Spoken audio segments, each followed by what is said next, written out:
Hey everyone, welcome to the 5-Beer Plan. I'm Brian, and this is the ongoing saga of an everyman's ale trail. In this episode, I'll examine the buzz surrounding mead, wrap up my interview with Taylor Gant from Ology Brewing in Tampa, Florida, and review Dag the Wise from Norse Nectar Meadery.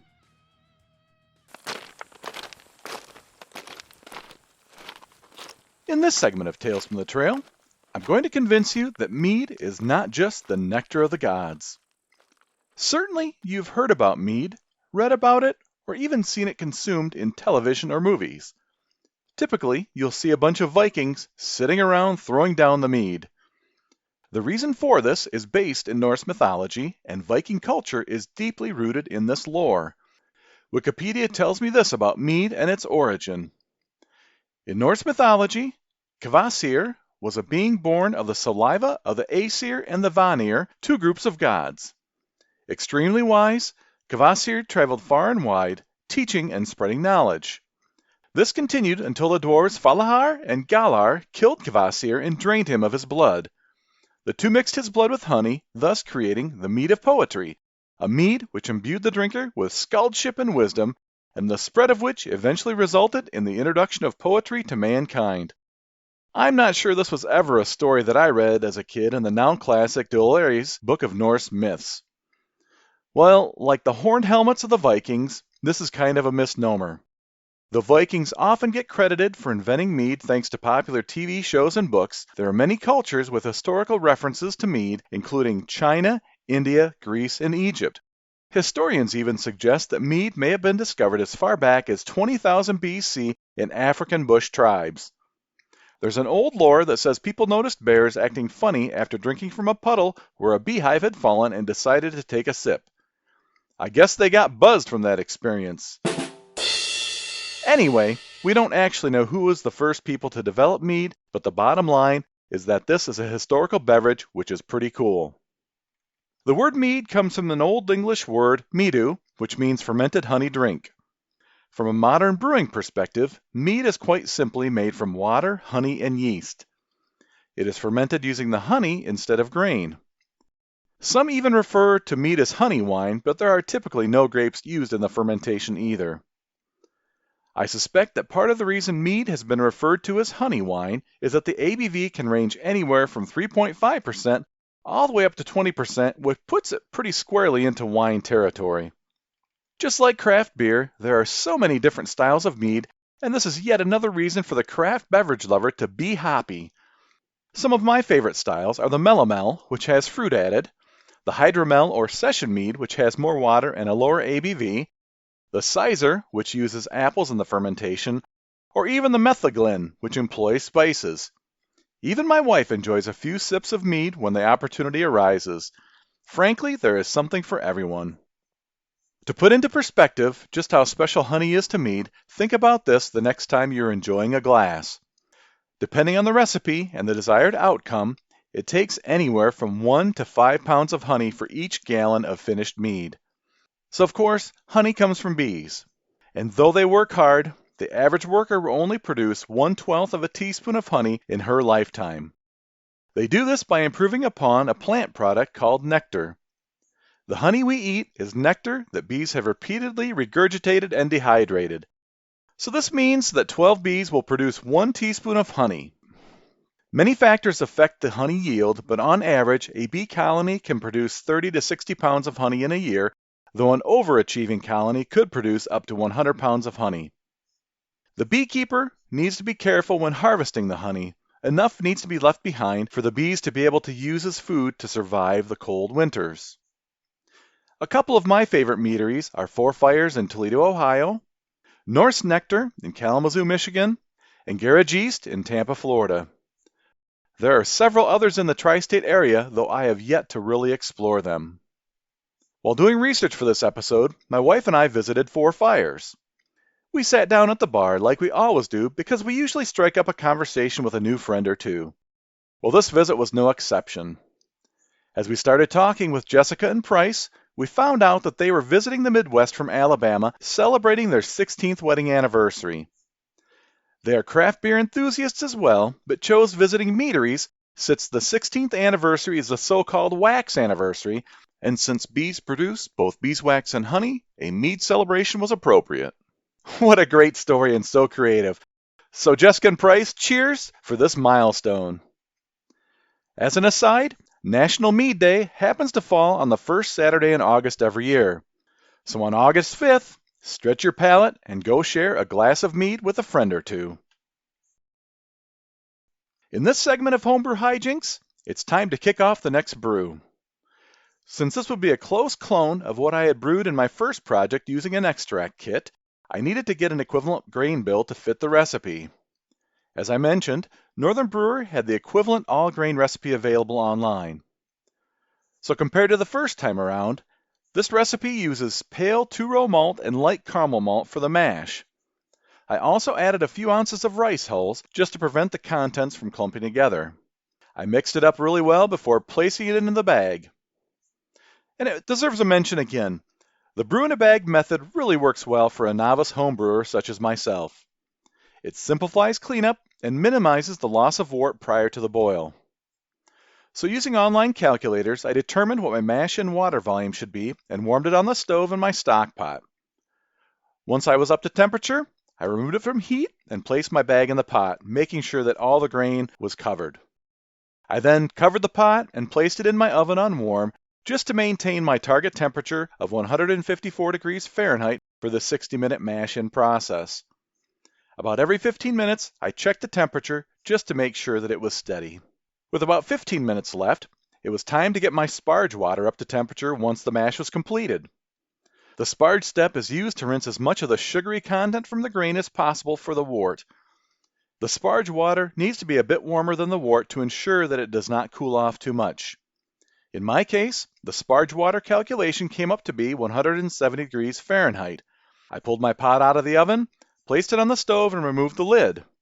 With my particular stock pot, it was easy to place the bag in a built-in colander and pour the sparge water slowly over it. I then let it drain for about 10 minutes before removing the bag. Well, next time, we'll start the boil. Now, it's time for Barstool Banter. Listen in as I wrap up my conversation with Taylor Gant from Ology Brewing. We get scientific, go off on a slight tangent with Tampa Bay Beer Week, and discuss ingredients for beer. So we know brewing is chemistry. There are a lot of factors and variables that go into brewing, whether it be your grain, whether it be your water, whether it be your temperatures. Have you ever had a beer that just you got to the end and you were like, ah, man, this just isn't like what I wanted, and had to just like pitch the whole batch? Yeah, we've had some stuff. Obviously, we don't set out to dump beer, Right. but we also have a standard of what products we want to put out into the market. I think you'd be hard pressed to find somebody in this industry that hasn't dumped a beer, and it's a multitude of reasons, whether it's yeast problem or whatever. There's a million different things, but yeah, we definitely have run across that because, like I said, we want to put out a quality product. And so if it doesn't get there, it's not worth the reputation risk. You come in and the first beer you try from us isn't good, you're going to have a poor judgment of us. So we try to keep to a higher standard. Yeah, you need to maintain that level of excellence, especially once people start tasting your beer. They're like, man, their beer is so good, I'm going back again. So it's definitely a challenge, especially in the industry, because everybody's fighting for, not in a sense of competition, but you're all still fighting to keep your lights on. So Yeah. everybody's got their own unique twist. Yeah, and there's more breweries than ever now, especially in the Florida and specifically the Tampa area. So you don't know if you get a second chance with a customer. So you want to feel confident in what you're putting in front of them the first time. Yeah, absolutely. That industry there with the craft has just exploded. 5 years ago, that was the last time I experienced the craft beer there in Florida. And so when we came in February and I was researching, I'm like, oh my gosh, I mean, there are probably 5 times as many breweries just in the Tampa St. Pete area than there were when I left. Yep. So it's just crazy. And I think the nice thing is, because I hear this from a lot of different breweries, and your experience, Taylor, is probably the same, is that even though there is this friendly competition of, I've got to try to do something a little bit different than the brewery down the street, you all still work together to make sure that the industry stays intact at a level where, you don't have issues with supply chain stuff or something crazy going on like COVID. I mean, who would have guessed, right? That you're all willing to help each other out. Yeah, here in Tampa, we have a great relationship with a lot of people. So you know that you're comfortable working with those people. That was one of the biggest changes in being in Tallahassee for the year and a half I was, is if you are missing something on a brew day, there's only a handful of breweries and it's tougher to come across, where here there's so there's so many breweries, somebody probably has what you're looking Right. for. But we all have the same goal, right? Is for this industry to continue to grow. So we have to have common vision to some degree to make sure it gets there. And everybody has different opinions on how to get there, but we need it to be healthy. And I think you kind of saw that. So during Tampa Bay Beer Week this year, we did a cross promoted event with Angry Chair and Cycle, the Dark Embrace Invitational, a big festival to end Tampa Bay Beer Week. The whole reason that conversation got started is talking with Ryan from Angry Chair about, hey, let's make sure that we have this event to keep Tampa Bay Beer Week healthy and for years to come. For so many years, it was Hunapoo Day was the anchor event. With the changes at Cigar City and COVID, Hunapoo went away for a couple years. And so that event is really about, the health of the Tampa Bay craft scene. And not that it's single-handedly doing that, but just another step in the right direction of making sure there's some continuity, and yeah, that we're all able to be sitting here 5-10 years from now, still talking about beer. Right. Yeah, we missed Tampa Bay Beer Week by a couple of weeks. Definitely plan next year to be down for Tampa Bay Beer Week. It was, like I said, COVID had hit it pretty hard, but this year it definitely felt back to kind of those pre-COVID levels. There was a lot of buzz around town, and there's so many breweries in this area, and everybody's doing events, and so many people are flying in from other states and other countries for certain events and stuff. And it's just a great string of days that kind of reminds us all why we love this industry. Yeah. You mentioned that you and Cycle and Angry Chair do this. The Dark Embrace and the And what is that? Can you just tell me a little bit about what the Dark Embrace Yeah, invitation so is? it was a festival and we had, I think the number was 44 breweries. There was give or take about 10 from the state of Florida, but the majority was our friends from other states. And then we had Omnipollo over from Sweden as well. Those guys are Um, insane. I yeah, love their so beers. we were pretty proud of the list that we were able to put together. A lot of heavy hitters in and out of the state, and so it was a ticketed event. This year we held it in the side lot at Angry Chair's new location. So it was like a 4-hour event with a bunch of people bought tickets and showed up. We sold out year one, so we were thankful for that. Kept it kind of small just to try to survive year one, and we'll grow on it after that. But really happy with how the event turned out, and ultimately grateful for, the breweries that committed to Common Pour, because that's what gets people excited. So yeah, looking to build Wow. in year two and make it even better. And we were happy with how year one went. That's cool. So it's kind of like a beer fest within a beer fest. Yeah, it's a beer fest. We did a 3-way collab for the bottle for the event. So a ticket came with a bottle, and then there's a Nice. VIP bottle.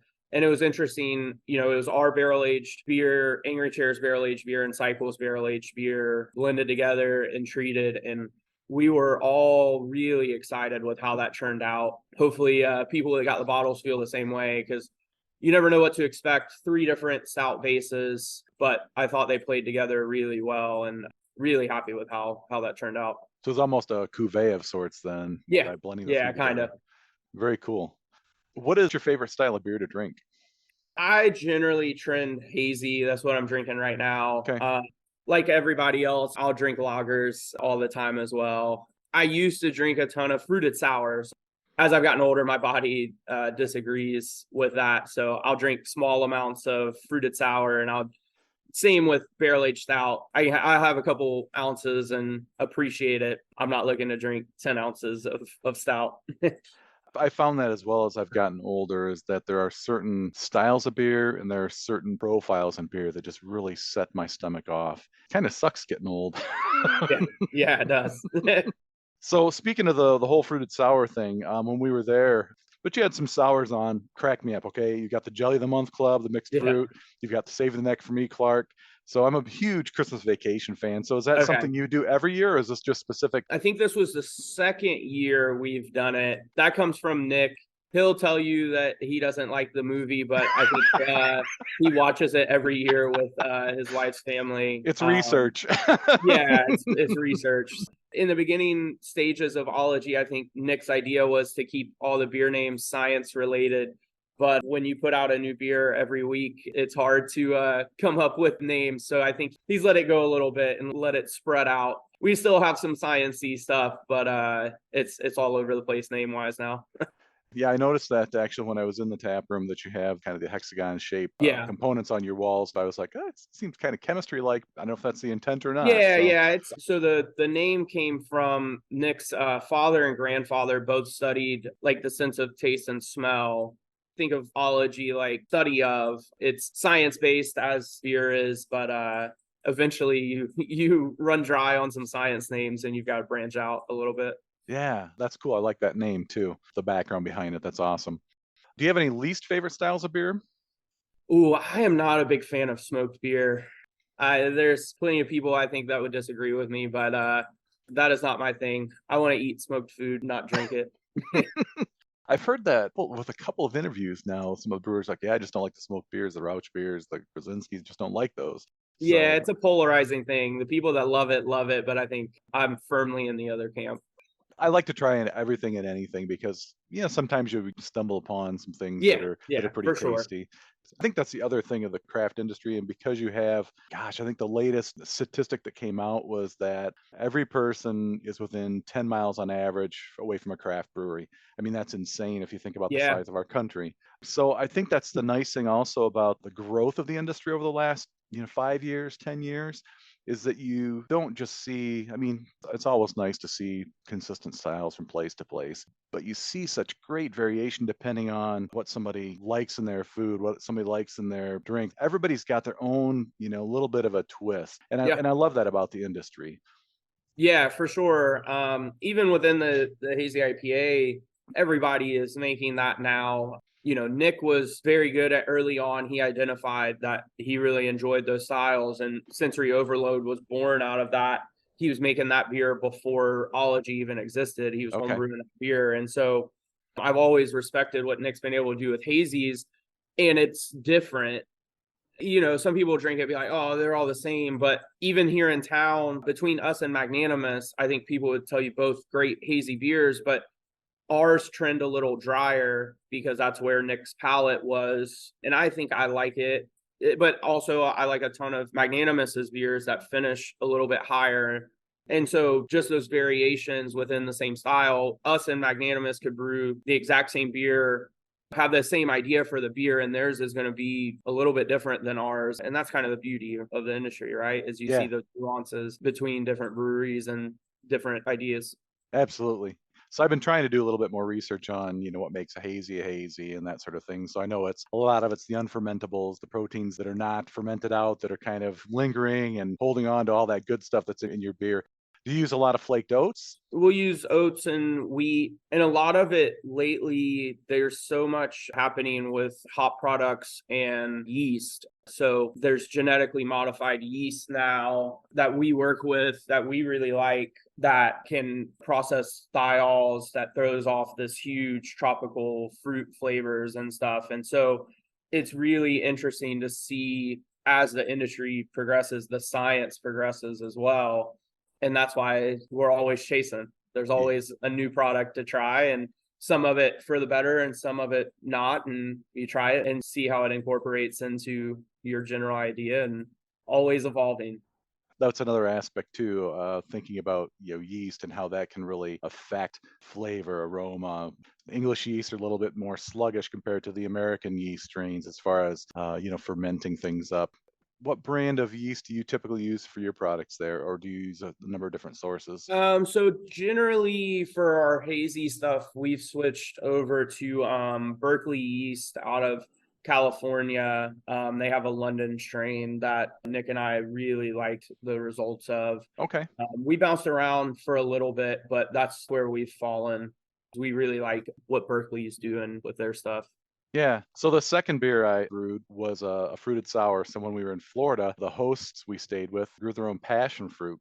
Oh, okay. And in wintertime they're super sour. And I love sour flavors. Yeah. So I was like, hey, can you send some of those back with me? Because I want to use those in my beer. So I did. So as I'm preparing for, finding a recipe and tweaking it and whatnot, I'm like, oh man, what kind of a yeast do I use? And I didn't even realize in the recipe was looking at, it was like, oh yeah, you need to add X number of ounces of lactic acid, make sure you get that good sourness. Well, as I went to this homebrew store in Southern Ohio, Listerman, a great brewery here Yeah. in the Midwest, I was talking to the guy in the shop, Alan, and I was like, well, this is what I'm brewing. He's like, well, why don't you just get a yeast that's specifically for lactic acid? And I was like, Yeah. really? So yeah, here's the Philly sour. And I was like, Yep. okay, cool. I've cooked and smoked and baked for, a lot of my life. So, yeast was like, I get yeast. I'll just get some yeast. No worries. But now I'm like realizing that's just the tip of the iceberg. And that's Oh, just the yeah. brewer's yeast. We've got all these separate like Yep. layers of this. And I'm like, holy cow, it's crazy. Yeah, and that's what I'm talking about with the science is progressing, and there's so much stuff like that has changed in the past 5 years or whatever. The Philly sour or the sour Vissier and all that stuff is fairly new. It's not new anymore, but within the timeline where we were talking about, the industry really changing is stuff like that. That is awesome to see what people a lot smarter than me are cooking up in a lab and how we can incorporate that, and it's great. One of the key ingredients, of course, with beer is water. Do you do anything to treat your water? So in Tallahassee, it's interesting because obviously, kind of southern Georgia area, the water up there is really nice. Down here, not so much. We have so Yeah. much limestone and Right. whatnot. So up there, we're able to use straight city water. Down here, we strip it. We have RO. Yeah, the water down here is notoriously not great. So yeah, it's just interesting. Two different parts of Florida, but wildly different results and water in those cities. So if you brewed a beer and you did one with reverse osmosis, the RO, or without, what kind of off flavors are you talking about getting in the beer that one would detect if they were nerdy? Yeah, I mean, it's maybe not an off flavor per se, as you would think about like a yeast off flavor, but the water is, the base for everything you're doing. So you're not going to have the right mouthfeel, or your hops might not shine through the right way. It can quickly, if you have your water off, it can send you for a loop and you will Okay. not get the results that you're looking for. Yeah. That's one of the things that I was talking about with one of our local brewers here in Northeast Indiana. He had mentioned that they use RO and that basically they treat their water, add whatever chemicals they need to be able to hit whatever style they Yep. want. Yeah, it's a And blank slate. which is pretty cool because you could brew something, here in the Midwest or in Southern Florida that you can only get over in England or something, Yep. just based on the water profile, which is kind of cool. Again, chemistry. It's pretty wild how much you can do with beer. Now, I know you brew some sours. Do you tend to use fresh fruit since you're in Florida and have access to that kind of thing, or do you use a lot of purees? We're using purees and concentrates Okay, mostly. It's just for production scale, being able to get something in that is clean and pre-processed already. sure. A lot of it is the labor involved with Yeah. processing fresh fruit. So, if we have a special project or something, we might do it. I know a ton of people do and have good results for it. It's all about where you're at in the country and what you're looking for and what access you have, and Right. like everything else, cost and time and cleanliness. One of the coolest beers that I ever had, I'm constantly learning, right? So I've been on this beer journey for, I don't know, 6, 7 years as far as the craft thing goes. About 4 years ago, we were in Arizona. Well, we were in a town called Bisbee. I don't think it was the old Bisbee Brewery, but they came out and they said, hey, you like beer? We've got this one we just brewed up. We went up in the hills. We went and like foraged for some fresh juniper and we threw that in the beer and brewed it. And I was like, what? You're lying to me. But it's just crazy how little adjuncts like that can add so much character, Oh especially yeah. again, it goes back to that whole idea of depending on where you are in the country, there are little things like that that you can add into your beer to make it unique and to make it Yeah. your own, which is just really cool. Yeah, for sure. There's a brewery in Pensacola called Odd Colony that does some foraging for some things and makes some really cool beers. They're getting different stuff because they're in Pensacola, as opposed to if you went and tried to get out of this area. It's just, yeah, where you're at in the country can influence a lot of what's around you. Yeah, for sure. So all this talk about the various ingredients, hops, water, malt, and yeast. For a budding home brewer who's just starting out, I mean, what would be your recommendation on things to keep in mind when you're starting out? Water, and then the hops that you're using, getting access to good stuff that's not old and stale. There's such variation across hops depending on age and how they were packaged and stuff. Water is the easiest one to get off.